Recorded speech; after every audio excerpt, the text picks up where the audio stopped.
Hello and welcome back. I'm Shelf Unit and this is my continuing Let's Play of Shadowrun Hong Kong Extended Edition. So, a couple of things we've got to do. One is claim the payment, and secondly, well yeah, I'll go do that now, and secondly it's to level ourselves up. So let's quickly do that. Boom boom boom. Open the jobs directory, claim payment for the word sabotage, submit the jobs finished. Message pops up. A little bird whispered to my ear that Wu Xing's fortunes are already falling. The stock value dropped by 2% already. The client finds this to be an acceptable indication of your success and has forwarded payment. I've attached your cut to this email. No, I didn't see how much we got there. Match of completed jobs. Back to root. Check your inbox. 200 message opportunity. Yo, come see me if you have a chance. I have a trade opportunity. And hey Seattle, I think I can add a little context to that thing between Auntie. No, from Joe. Hey Seattle, I think I can add a little context to that thing between Arnie and Josephine Tang. You know the thing that makes Arnie hit the sauce and talk revenge? This is a combo of stuff I heard and stuff I put together myself, so your mileage may vary. For years, the Yellow Lotus acted as tax collectors within the walled city. Since the walled city was built by Josephine Sang and the Yellow Lotus was run by Annie Chang, they must have had a working business relationship, for a while at least. From what Nightjar told me, he was her favorite. You got that right? Annie was known as a real up-and-coming back then. She was on the fast track to be the next Yellow Lotus 438. It's a big deal gig, Seattle. Money and power galore. Now, you need to know that there were a lot of triads and cops doing the biz in the walled city. All sorts of stuff. Sometimes they get worked together nicely. And sometimes people get bloody. The way I heard it, Arnie came up with some sort of grand plan to consolidate business in the walled city. Power would be split when the Yellow Lotus and Sang's company and everyone else would get cut out. If their plan worked, Arnie would rise in the Lotus like nobody's business, and Josephine Sang would make long bank. There was a catch, though. In order for the plan to work, both women would need to jump through a lot of hoops. There'd be street-level maneuvering and power plays on Annie's side, and blackmail and negotiations on the corporate level from Josephine Sang. My info gets sketchy here. From what I've pieced together, Sang went behind Annie's back and took her plan to her boss, 438 named Wang Lun Fat. They cut kindly out of her own plan. Why did Sang do that? My guess is that she saw Annie as some kind of threat. People in the know say that Wang Lun Fat is weak and greedy. She can be manipulated if her perm remains well greased. Long story short, was consolidated in the walled city, just like Annie planned, only she didn't wind up getting any of it. Her climb up the Lotus ladder came to an abrupt halt. She's still a straw sandal, just like she was before. Sang backstabbed her. Now she's stuck like hey like a fly in amber. I'd be pissed too if it were me. Got it. Okay, Shadowlands, do we have anything? Claim payment for sold pay data. Shipping manifest. Good. No.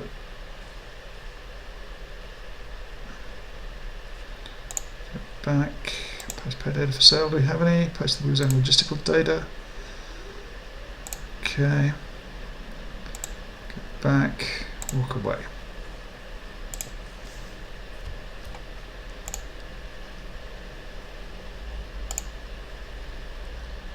That's my bunk.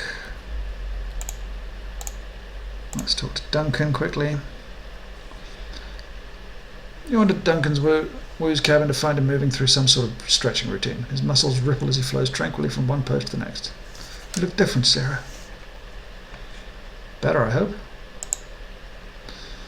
Sort of. It's like I flipped forward a few chapters instead of turning a page. I mean, you look like you, just not the you I knew. Not the you I knew. Sounds like song lyrics. Wu chuckles. No more song lyrics for me. I gave up on that dream a long time ago. Remember how Lockjaw used to make fun of my singing voice? He smiles. His teeth are perfect. He said I sounded like a frog with a hard on. He shrugs. I told my voice was distinctive. I mean, I'm no Maria Mercurial, but... So what about you? I use you once over. How are you doing?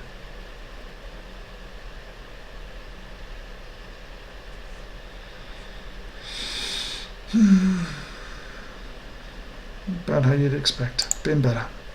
All I gotta tell you, Sarah, you're good at running this crew, Sarah. But there's something I still don't completely understand. He picks up an ammo box and begins using it like a dumbbell. What do you get out of being a Shadowrunner?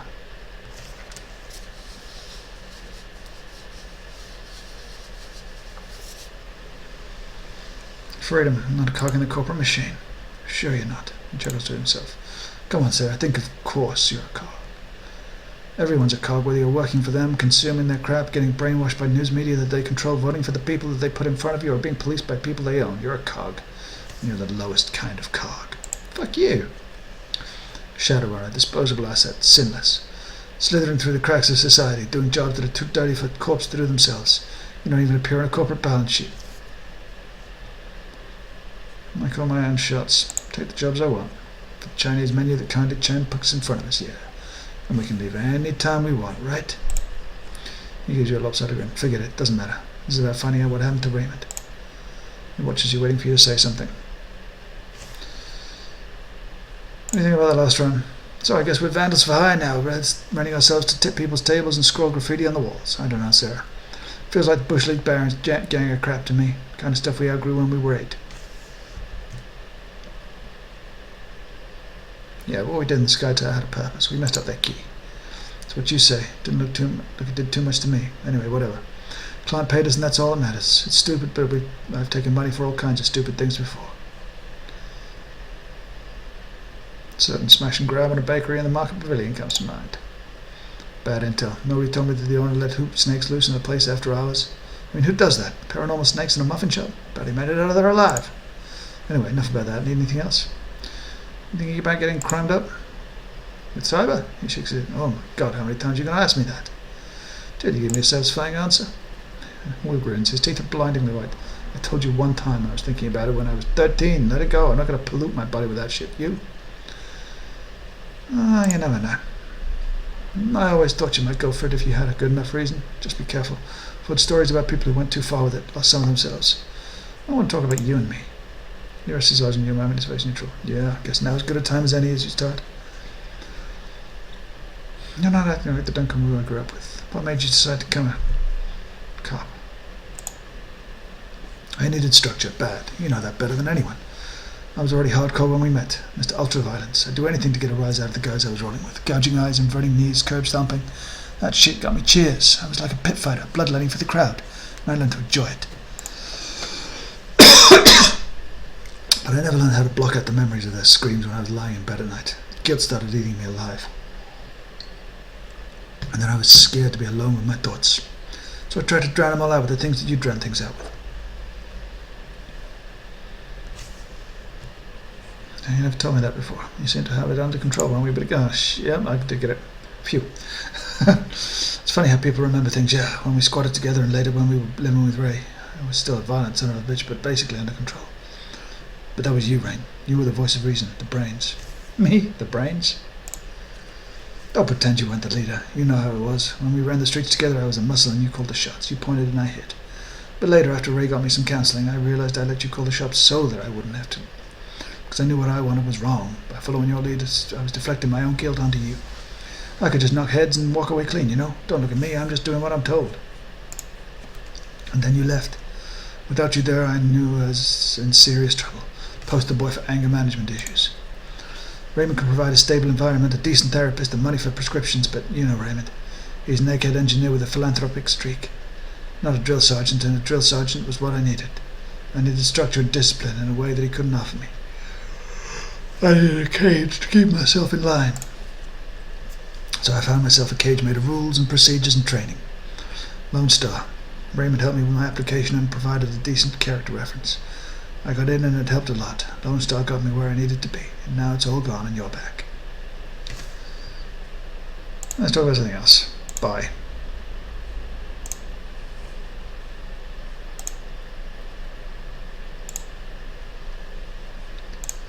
Let's talk to Isabel. Isabel's jacked in the octopus. Her body sits in and breathing shallow. As you approach, an image blossoms onto the largest of the octopus's view screens. Hello down there, it's good to see you again. She smiles down on you from the monitor, her eyelids scintillating with blue-white light. She looks peaceful, at ease. Nice avatar. Good luck on you. Isn't it? I spent months customizing this avatar. She feels more real to me than my own skin. You really feel at home in the Matrix, don't you? You look happy in there. I suppose that I am. It's a comfort thing. As long as I'm jacked in, I can be whoever I want to be, whatever I want to be. Out there in meat space, I usually feel uncomfortable in my own skin. The Avatar offers you a lopsided smile. I'd probably just live in here if I could. I've heard about deckers who've tried it. Never turns out well. Dehydration's a bad way to go. I know, and of course I was joking. But truth be told, I do spend most of my time out there wishing I were back in here. You're a decker. You must know what I'm talking about. The freedom of it. It's hard to live in a cage and meat when you know how sweet it feels to leave your body behind. She pauses for a moment, considering. Then her avatar shimmers forward, filling the screen. A slight frown crosses her face. No, Ren, I've been thinking about the question you asked me a little while back, the one about the walled city. The avatar fidgets. The one I dodged. You'd have to make a big thing out of it as well. It's fine. It isn't, though. Not really. I cheated you out of an answer that I owed you. For what it's worth, I wasn't trying to do that. It's just that talking about the walled city is problematic for me. I understand. I grew up in the Barrens. I know how hard it can be to talk about this stuff. No, it isn't that. I'm not explaining myself correctly. It isn't that I'm tortured by bad memories of anything or anything like that. The problem is that I can't remember my childhood. The walled city, that entire chapter of my life, is nothing but a blur to me. I can give you general information about life on the inside, but the specifics of my own experience are gone. Gone? What do you mean, gone? Do you have amnesia or anything? Something like that. The avatar fidgets on screen. There were a variety of factors in play. The upshot of this is that there are things that I can tell you about, but only a few and only in bold strokes. Don't expect any personal stories. I couldn't share them even if I wanted to. So if that's okay with you, if you'll be satisfied with trivia and urban legends, then we can talk. Just say the word, otherwise at least you know why. How did you lose your childhood memories? The avatar frowns. I'd rather not go into it. It's personal. Suffice to say, I've never missed them, at least not until now. If you ever want to talk about it, I'm a good listener. Great, I'll keep that in mind. Well, give me what you can about the walled city. Anything would help. All right. The avatar licks its lips and nods. I can do that. Isabel's avatar turns, begins to pace on screen, where she steps spiderwebs of light spread across the tiled grounds of the octopus sculpted matrix hub. Well, when I think of the walled city, the thing that stands out the most in my mind is the legends, the mythology of the place. If I hadn't lived with them, I might have found those stories fascinating. The scintillating figure turns to you on screen. Did you know that Kowloon walled city is supposed to be cursed? That's what the locals believe. We had ghost stories and everything. Ghost stories? The avatar nods. Our own homegrown legends about things that haunted the walled city. Demons from another place. The Yama Kings. Wait, the walled city is possessed by demons? No, not really. It would probably be easier to think of Yama Kings as urban legends. Our own little pantheon of monsters and morality tales. Dull tales about things with claws to frighten ourselves with at night. The stories that are still clear in my mind, even after everything that happened. Everyone in the walled city believed them. You can get out of the walled city if you make a deal with Fu Man. Cut the hearts out from 44 people closest to you and bring them to him. He will reward you with riches. Don't go into that arch or Kianya will catch you. The avatar grabs the air, its hands leaving glowing trails as they move. She'll rip out your teeth to tie your tongue in a knot and make you a slave for eternity. We had Chishen, a homegrown judge of souls. People would let themselves be flayed alive in hopes that he'd reawaken them in a better life. Then we had Lam Vi, the ebony queen, who'd teach you to hide so well that you'd slowly mutate into a cockroach. The avatar cocks his head, smacking, a dismissive gesture. It's all bullshit, of course, but everybody in the walled city really believed it.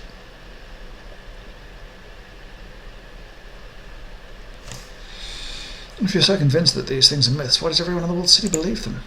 Because they're an excuse. My parents and neighbours, the whole generation, invented the things to explain away their own feelings. I can't get ahead because demons are keeping me down. Woe is me, woe is me. It's almost embarrassingly transparent when they really look at it. Lambi turning people into cockroaches is just a Kafkaesque trope laid onto a morality tale. Chishan is just Anubis with a different coat of paint. And you know that archway that I mentioned, the one that Kia Ya was supposed to haunt? I knew someone had found it, but there was nothing on the other side but concrete. It's all superstitious drivel, Ryan. The misery in the walled city isn't the fault of demons or devils. We created and we perpetuated.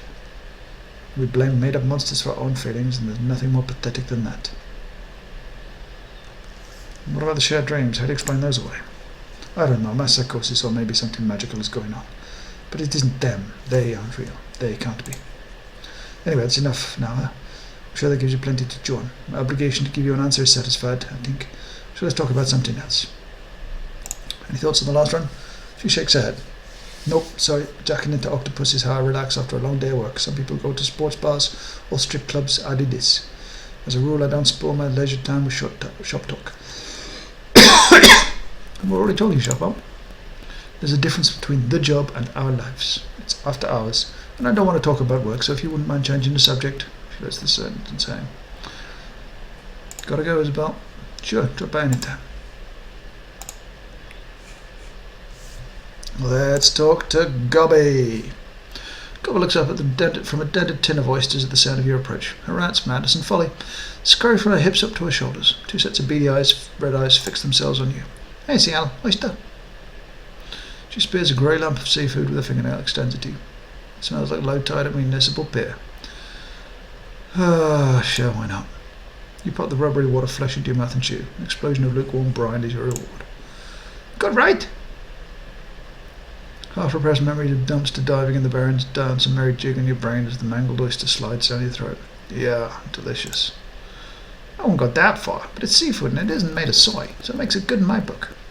She tilts the tin back, drains the remaining juice, and then flicks it over to the overflowing bin at her side. So, what do you need? How do you like life here in the bolt hole? Fine, it's shaping up. Having new roomies is always nice. She smiles. How are you enjoying your cabin? Comfy enough for you? Didn't help bad. Better than some of the places I squatted back in the Barrens. I heard stories about the Raymond Redden Barrens. Sounds like a real winner of a place. Carolina isn't any better, of course, but at least our little slice of home is safe. And I'll take the bolt hole over the Barrens any day. That's a spirit. A lazy smile spreads across her face as fingertips brush Madness's back. The rat squeals and darts back into the safe haven of Gobbett's hair. You know, the bolt hole is a pretty mediocre name for a ship. Have you considered changing it? Yeah, sure, I considered it a bunch of times. Never really cared enough to do it, though. She shrugs. You want to call it something else? I'm open to it.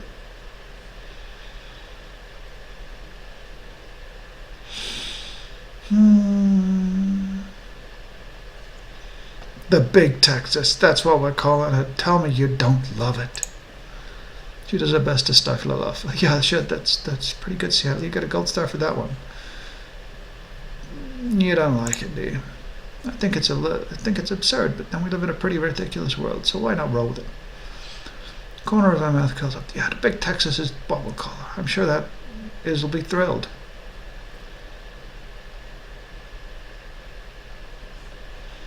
Any thoughts on the last run? It always surprises me how much corporations will pay to screw up competitors' feng shui. Hell, they'll even take each other to court over architecture that blocks key. Has a real impact, though. A little shift here and there might not seem like much, but even fractions of a penny lost on the stock value's millions. She shrugs, pursing her lips. I could see us change the flow of key in that building, but I still have no idea how to make it work for me. You need a real specialist for that, like a Taoist priest or something. Based on what I could see, though, I think Wu Zing's fortunes will wane for at least the time being. They'll fix what we broke eventually, but until then there may be a rash of stubbed toes. So what else you want to chat about? You said you'd teach me how to be a better Shadowrunner. I'm here to collect. Still remember that, do you? I sort of assumed to laugh that off. No dice, a wise mentor. You offered, now pay up. She straightens up. Okay, how about this? I'll tell you a story about a run gone bad. You tell me what you'd have done different in the runner's place, and then we'll compare notes on your answer. How does that sound? You tell me, you're the teacher here, remember? Right, sounds good, of course it does. That's what we'll do. She sweeps a tangled rope of hair out of her eyes and back over one pointed ear. After a moment of silent contemplation, she bites her lip and nods. Okay, so this is a story from early in my career. I was part of a team in here in HK, but I did some occasional moonlighting for another group based out of Macau. I was a busy kid. Early in your career? So what, you were like 12 years old?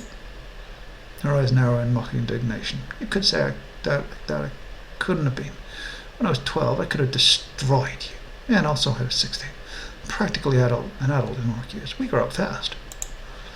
Anyway, job was a hit on this tower. Sort of a trade multiplex slash apartment complex. I'm sure they got them in Seattle too. You know the kind. 7 huge screens, monster concession stand, coffin apartments on top like barnacles on a whale. Used to go on back in Seattle. Best way to watch an urban brawl. Good, you know what I'm talking about then. Our client wanted us to break in on one of the apartments. Story was that an ex of hers, a guy named Boggs, lived there. She'd been cooped up with him until about a week prior, and then things went sour in a big way. She wanted us to get back some things that Boggs kept when he kicked her out. Scare the shit out of him, bloody him up a bit, make it look like a robbery, you know the drill. Pulled a few jobs like that myself when I was back, lived in the Barrens. It was a pretty bush league gig, but the pay was decent enough, not the sort of thing you'd turn down. So when a sibilance, that was our group leader, had a plan. We knew that we had to go in quiet because the Metroplex had a panic system wired directly to HKPF. If we'd gone in shooting, we'd have been drowning in cops within 10 minutes. Sib thought we could maybe take advantage of the apartment's terrible soundproofing and kick in Boggs' door when the movie got loud. We'd camp out near his doorway, wait for his ceiling to start raining plaster, and then smash our way in with his neighbors none the wiser. No way that would work. I don't know, might have if things had gone different. But it's what we did, so pipe down and let me tell you the rest of the story. So we waited in the hall just like sibilance planned. We had a guy on the elevator and another at the stairs, and I was waiting by the floor's communal kitchen. Sib took up a position by the door. She had these cyber legs that as you dumped a ton of new yen into. Hydraulic jacks, strength enhancement, the works. Girl could probably leg press a dump truck. She pauses for a moment. Come to think of it, most of her plans involve kicking things. I was thinking a little sad about that. And this woman was the best suited to lead this particular group of runners? Tragically, yes. Everyone else with various shades of amoral was screwed in the head. Sibilance might have had a tendency to solve all of our problems the same way, but she was better than the alternatives. Anyway, we heard a boom from downstairs, felt the wall shake with the reverb. Sib wheeled back and gave the door a massive kick, just as she planned. From where I was standing, you couldn't really see what happened next. I could hear a massive crack as our boots slammed into Duraplast. Door fluff its hinged. Exploded off might have been a more accurate phrase. A second later, we heard an ungodly crash. There was a moment of silence, and then Sib let out this little gasp. The apartment was in shambles. It looked like a hurricane had hit it. Everything was trashed. Everything but the door, which was mysteriously still in one piece. Remember, this was a coffin apartment. It wasn't much wider than the door to begin with, Boggs. Well, all was left of him was under the door, too. But that didn't turn out well. Yeah, it wasn't good. Boggs was dead, and the stuff we'd been sent out to recover had been smashed to bits. And then the building alarm went off. So, that was the situation. Our payday smashed, my temporary teammates and all standing around with stupid looks on their faces, cops comment I'm standing by the kitchen. She plants her hands on her hips, smiling. What would you have done in my place?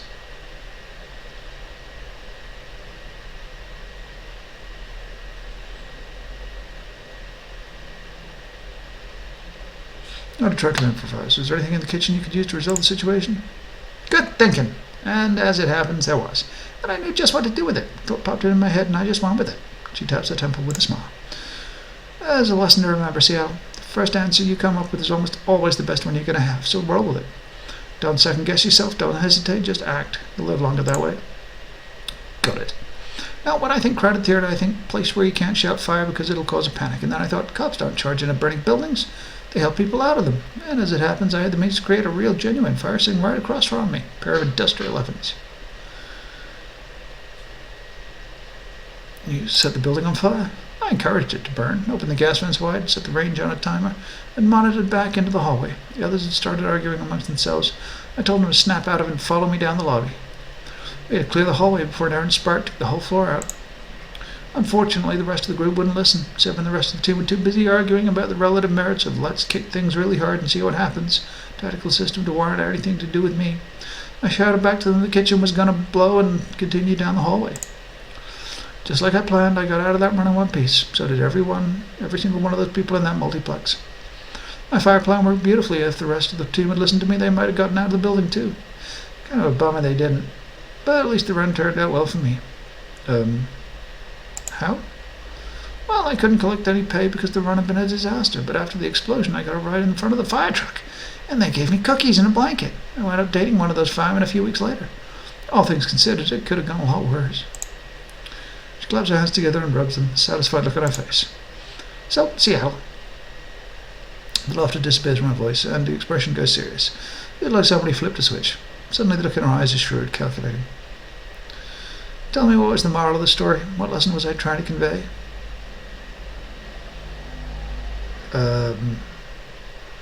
It could be any one of those things. Fire solves all problems. Well, that's a lesson, I guess. I wouldn't say I would agree, but if that's your main takeaway, I think you just learned an important lesson about. I think I just learned an important lesson about you. Now, what I was trying to teach you was you should trust your impulses. Unless those impulses involve burning things indiscriminately, then maybe you should question them. But in general, it's better to act than it is to stand around thinking about your next move, especially after the run's already gone sideways.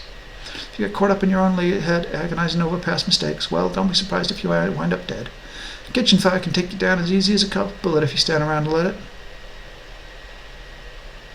Are you certain that Sibilance and the rest of the knockout team are dead? She shrugs. They weren't with me when I got evacuated from the rest of the moviegoers. I never saw them leave the building, and I haven't heard from them since. I guess it's possible, if somebody made it, that I don't really run in those circles anymore.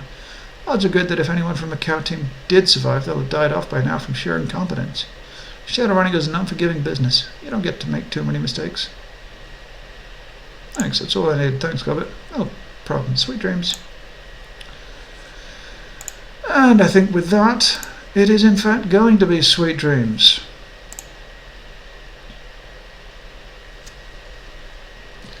As I will go to bed. I don't think I'm going to go to bed first. I think I shall save that until next episode. But in saying that, I will say goodbye now. Thank you ever so much for watching. If you've enjoyed, please subscribe. If not, do not worry about it. Thank you again, and goodbye.